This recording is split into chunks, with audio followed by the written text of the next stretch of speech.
আপনি জানেন আপনার ছেলের বিয়েতে যতগুলো নাজায়েজ কাজ করছেন এর জন্য আপনি আগুনে জ্বলবেন, কিন্তু আপনি মেনে নিছেন শুধু সমাজ।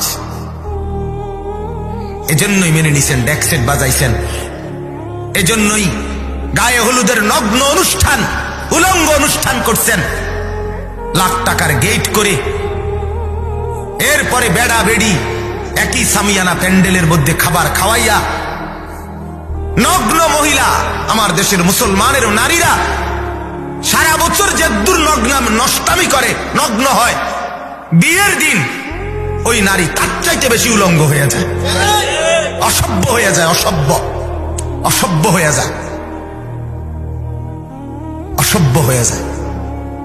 এই পরিমাণ বেহায়া হয় সাজগোজার বেশভূষার নামে, হাইওয়ান আর জন্তু জানোয়ারের মতো নিজেকে সাজায়। কেন করলেন? কেন করলেন? 3 দিন ধরে বাড়িতে ডেকসেট বাজাইলেন কেন? গায়ে হলুদের এই উলঙ্গ অনুষ্ঠান করলেন কেন? সমাজ, এলাকা, মহল্লা, পাড়া, সোসাইটি মেনটেন, ছেলেকে খুশি করা, মেয়েকে খুশি করা, মেয়ের পক্ষ ছেলের পক্ষের তাদেরকে খুশি করা। আল্লাহ কোথায়? আখিরাত কোথায়? কবর কোথায়? বলেন বাপ, ভাবতে শিখেন। একজন হলে একজন ভাবেন, 2 জন হলে 2 জন ভাবেন, ভাবতে শিখেন। এজন্য এটাই বললাম, মান আকালা তাইয়িবান, বলতেছিলাম যে উপার্জন যদি হালাল হয়, খাবার যদি হালাল হয়, এটা জিন্দেগির সবচেয়ে বড় আমল। এজন্য নবী এটা 1 নম্বরে রাখছে। আমি হযরতের কথাটাই বলছিলাম। 2 নম্বর বললেন ওয়া আমিলা ফি সুন্নাতিন, যা করবে সুন্নাত মোতাবেক, অর্থাৎ জেনে জেনে বুঝে বুঝে প্রত্যেকটা কাজ সুন্নাত মোতাবেক।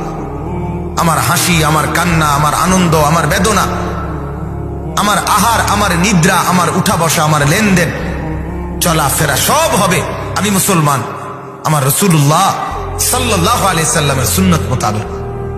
একবারে সহজ, একটু জেনে নিলে। কিন্তু বদনসিব আমরা, বড় মন্দ কপাল।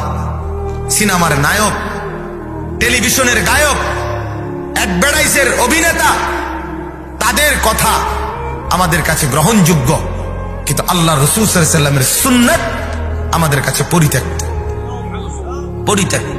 বছরের পর বছর ব্রাশ করলেন আর টুথপেস্ট করলেন দিয়ে, ব্রাশ দিয়ে দাঁত মাজলেন কার কথায়?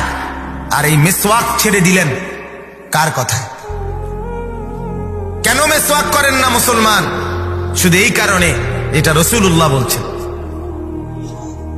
কেন ব্রাশ আর টুথপেস্ট? এই কারণে, এটা রাসূলুল্লাহ বলে নাই সাল্লাল্লাহু আলাইহি ওয়াসাল্লাম।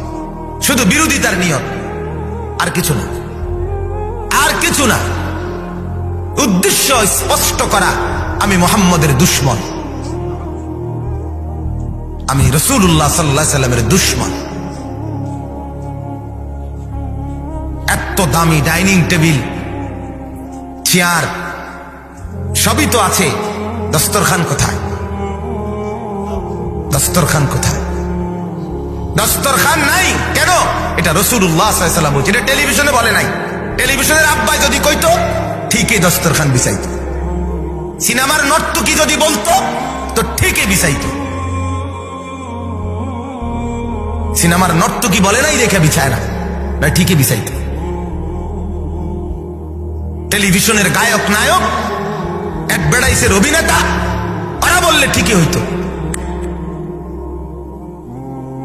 ওরা ডিজাইন করে দেয় মুসলমানকে। সেলুনের দোকানের নাপিত সাজিয়ে দেয় মুসলমানের যুবককে।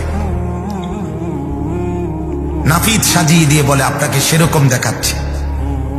একবারও জিজ্ঞেস করলো না এই চুল কার মতো কাটলেন।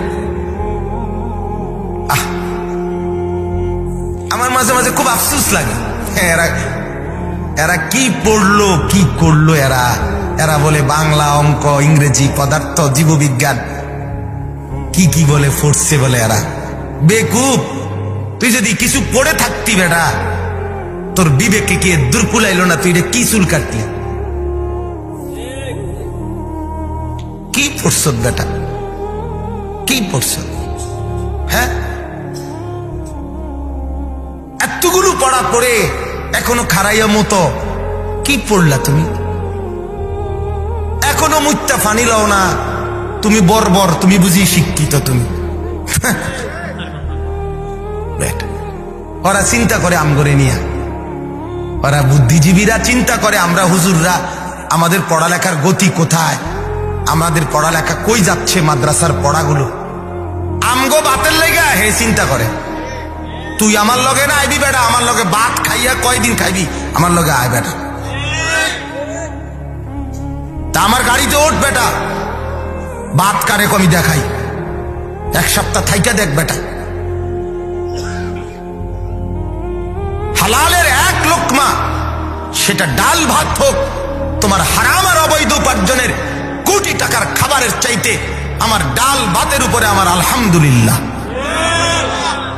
তোমার অবৈধ উপার্জনের উপর আমার থুতু থুতু মারি আমি, হারামের রোজগারের উপর।